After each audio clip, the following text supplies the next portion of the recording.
Nicholas Godejohn is not guilty of first-degree murder simply because he didn't have the ability to deliberate. And it's not as simple as the prosecutor just told you. It's a very complex process. And I'm going to talk about all the things I want you to consider in deciding whether he did in fact deliberate.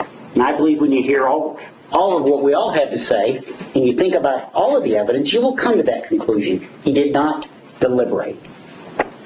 Now, let's get one thing straight. Who wanted Claudine Blanchard dead? Who? Gypsy did. Gypsy wanted Claudine Blanchard dead. And but for that simple fact, we're not here.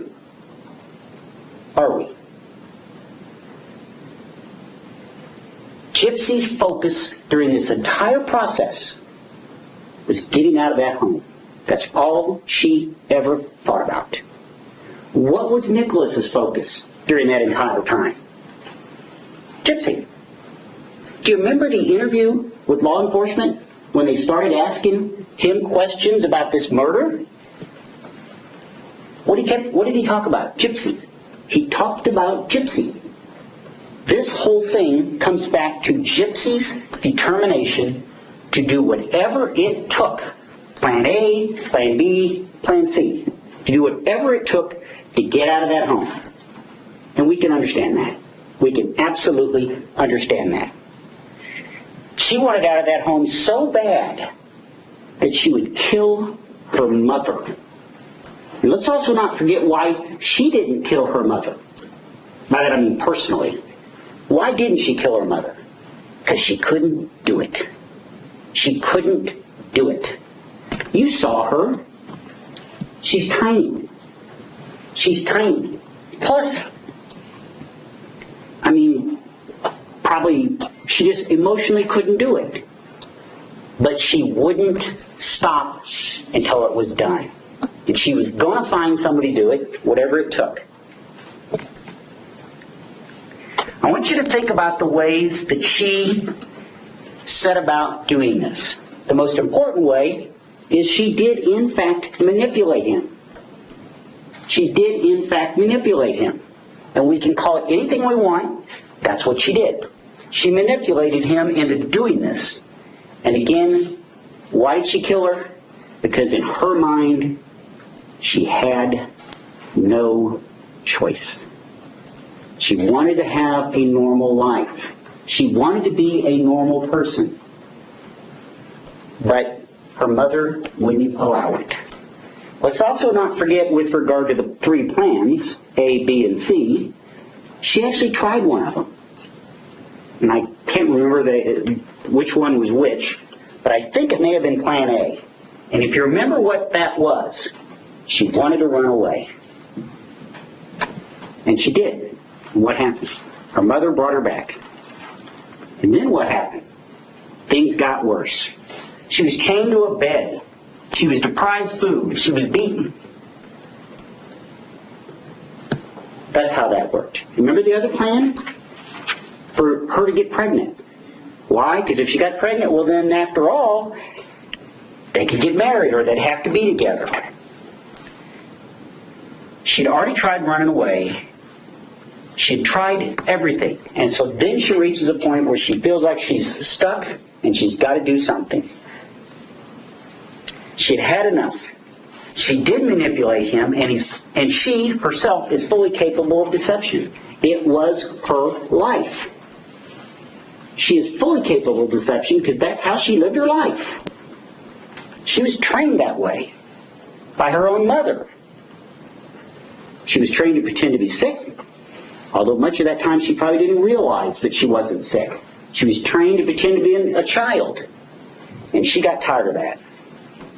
She manipulated this situation in so many ways.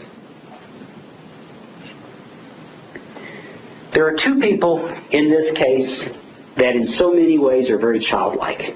Nicholas Godejohn and Gypsy, for very different reasons. Gypsy because of the way her mother forced her to live her life.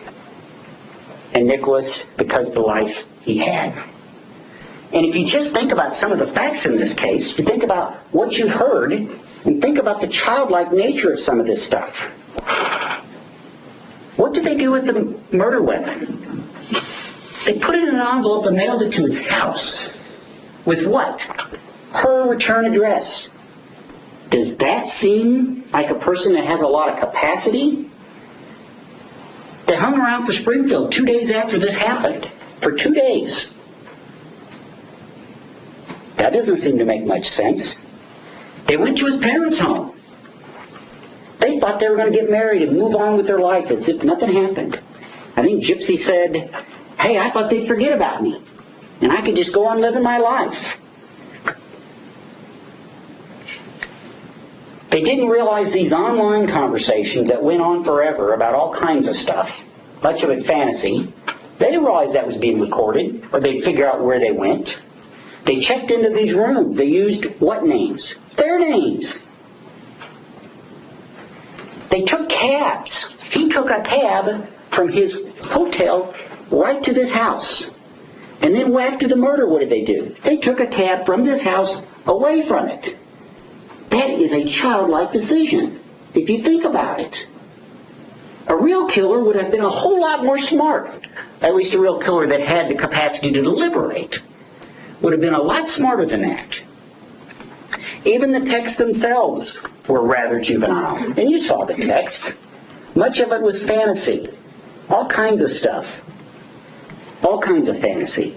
And these two, they got stuck in this fantasy, and it's hard for them to know where fantasy ends and reality starts. Even and the prosecutor showed you one of the texts about, I believe it was the tape. If you look real close, you notice that's a sex toy website. That's a sex toy website.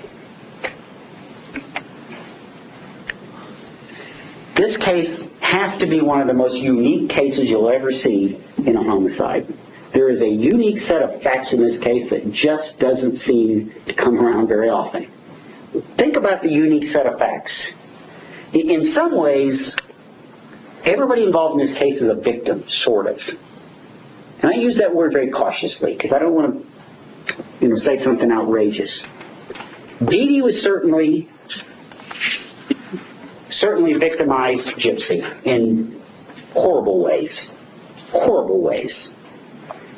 Gypsy manipulated Nick, a low-functioning person with autism. And then Gypsy pressures Nick into committing a homicide against her mother. And that's the way that it's sort of a triangle, and they all sort of victimize each other in some ways. It's also unique in that you have this 23-year-old woman who has to pretend to be 16. And she acted the part well. She learned to manipulate. She was forced to live in a wheelchair by her mother. And she acted the part well. And again, she was so desperate that she felt like the only option for her to have a life was to kill. Her mother lived off charity. That's why Gypsy was in a wheelchair. Gypsy learned that. Gypsy learned to steal just like her mother. She was stealing from her mother, among other places. That's all she knew. That's what she was taught. Her mother used manipulation to take advantage of people. So certainly so would she. And then when you're taking somebody in the situation that Nicholas Godejohn is in, with the cognitive deficits that he has, it's not real hard to manipulate him, is it? It's not real hard. Prosecutor talked about some of the things that, but for Nick, wouldn't have happened. You'll also notice, but for Gypsy, they wouldn't have happened either. Not anything would have happened in this case, but for Gypsy. She was tired of not being able to grow up. She wanted a real life. And with Nick, she felt like she had one. And she felt like he was her rescuer. And she felt like he could do what she needed done. And she manipulated Nick. She planned virtually the entire thing. She obtained the gloves. She obtained the knife. She paid for everything He didn't have any money. He couldn't have paid for anything. She paid for everything. I guess she's technically stole the knife, but she told him when, and she made the decision to move it up. She decided, we need to do this quicker because you're about out of money. That was her decision. It was her decision to kill her mother. She talked him into it. He didn't talk her into doing it. She talked him into doing it. Let's talk about Nick Godejohn for a second. We had one job. Couldn't hold it.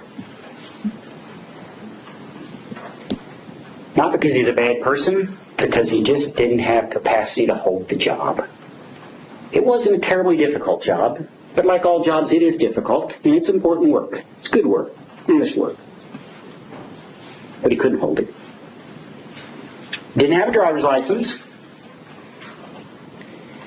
He comes up with this story, according to the prosecutor, of what they're going to tell the police when they get caught or if they get caught.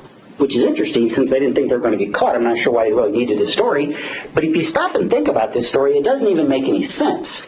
The story is, if we get caught, we're going to say I ran into you out by the motel and I took you to Wisconsin. Did you notice something about that story? What does it not account for?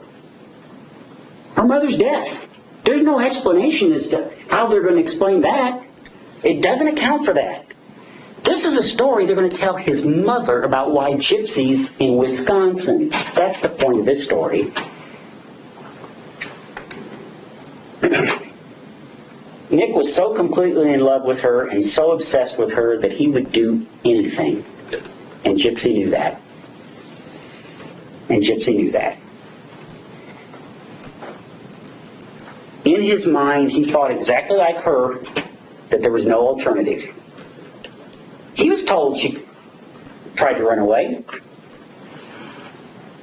He was also told why she couldn't run away that day. Remember, her mom had papers. What does that mean? Well, not only can she go get her, but she can force her to come back legally, even though she's 23 years old. Nicholas Godejohn wanted Gypsy to be happy, and he wanted her to have the life she deserved. In his own mind, he thought of himself as her rescuer. Again, we're recognizing that that doesn't make what he did right. But you have to look at it from his perspective, with his cognitive condition. He worshipped her. He'd lived an isolated life. The prosecutor likes to talk about these girlfriends he had. They were all online. Those weren't girlfriends as we normally think of it. Gypsy was his girlfriend. He now had the life he wanted, just like she had the life, or saw the life she wanted. His disability is clear from all this, including the tape, the interviews. You can see it. It's obvious. His disability is clear, and that would have affected his mind. There's a lot of discussion of text in this case, and you'll notice most of these texts are just meaningless conversation. And one of the things to keep in mind about any kind of text or email or anything like that is it only has real meaning if you see the whole context. And you take little portions of it and try to spin it in the worst possible way and make it as bad as possible. There's talk about a dark side and a good side. He made the same comment with the reporter. Remember that? He talked about that. He even said she talked about running away. The fact of the matter is the texts don't really tell us a lot. I'm not saying they don't tell us anything, because they do tell us some things, but they don't tell us anything about deliberation, anything about cool reflection. All they tell us about is the discussions they had. Now, all of this has to be viewed in the context of the experts, Dr. Franks and Dr. Denny. Dr. Franks gave you an honest, straightforward explanation of what he found. He found, after evaluating Nicholas Godejohn, that he suffered from, or he had, had autism spectrum disorder level 2, requiring support with accompanying impairment. And we know that Nick didn't have a lot of support at home. He pretty much lived on his own.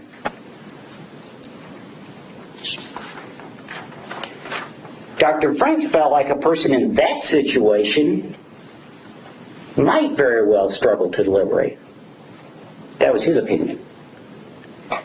Dr. Denny mostly talked about Dr. Denny. He mostly talked about his CV and all the papers he wrote and all that stuff. All at $150 an hour. If you're wondering why he talked so much, there's your answer. He didn't really tell us much about Nicholas Godejohn. He mostly wanted to criticize Dr. Franks. What was his experience with persons with autism?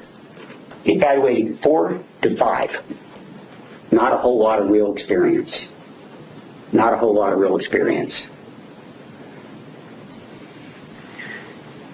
He tried to downplay his own IQ scores for Nick, even though it was lower than Dr. Franks's. Had this chart, Bell chart, and had this extensive discussion of where the median is. Bottom line, his number was 77. Intellectual disability is 70. He also said there's numbers have a little bit of play, And despite the fact that that was in single digits in terms of percentile, I want to say it was less than 10. Meaning more than 90% of the population would have a higher IQ. He tried to somehow explain that, put it in the middle. Remember his little chart? And he also told you that most of the numbers were close to 100. I believe that was his testimony. Because he said the higher up you went, and that would be toward 100, the numbers kind of began to congregate. But he kind of explained it as if most people are all in this small range. People fit along that chart. And there's a reason that Nicholas Godejohn's IQ is 23 points lower than the average person, and that's significant. Even he had to admit that's borderline. He also talked about Dr. Franks' data being off, despite the number being bigger, but he never really told you how it was messed up. He figured he fixed it. That's how he did that. And he said something that's really interesting. He said, the data is what the data is. That is 77. All evidence in this case demonstrates that Nicholas Godejohn has a low IQ. That is undisputed by anybody.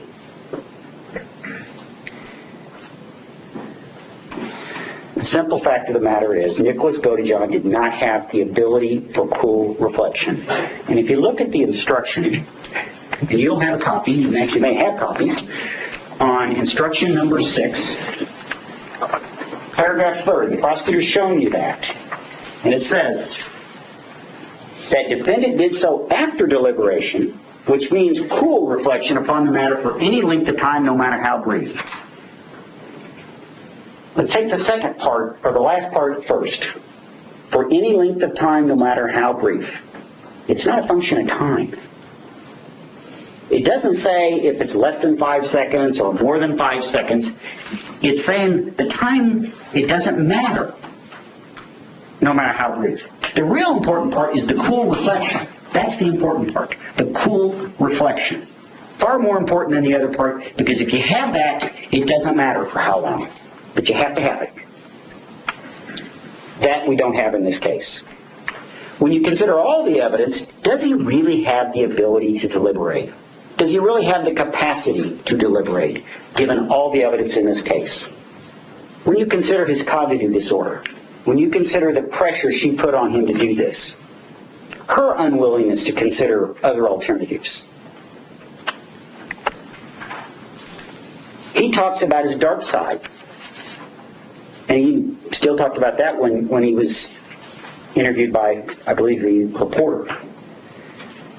We don't have the cool reflection in this case. I would ask every one of you to think long and hard about the facts of this case, and consider all the facts, and consider all the evidence and all the witnesses, including our witnesses we put on. Gypsy Blanchard and Dr. Franks. Consider all the evidence and decide what's appropriate.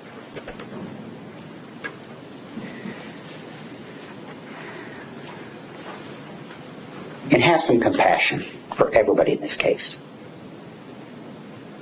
Dee Dee deserves compassion. She really does. I mean, I know she did a lot of horrible stuff. And I agree with the prosecutor. She should have been prosecuted rather than murdered. Gypsy deserves a lot of compassion, obviously, given what she went through. Have a little bit for Nick as well. I'm not asking you not to spread it out. I'm just asking you to have a little bit for Nick too. Consider his situation. It's not as simple as the prosecutor said. Consider his situation. And I'm talking about his entire situation. He was only trying to help the woman he loved. He didn't do it the right way. We all agree with that. But he was only trying to help the woman he loved. Nick is not guilty of first-degree murder because he simply lacked the ability to deliberate. Find Nick not guilty of first-degree murder, and then look at the alternatives, the other homicides that are available to you, and decide which one best fits the facts. I believe after all the evidence that you consider, there is reasonable doubt as to his capacity to deliberate for first-degree murder. And I believe the appropriate verdict in this case is one of the lesser homicides. Thank you very much for your time.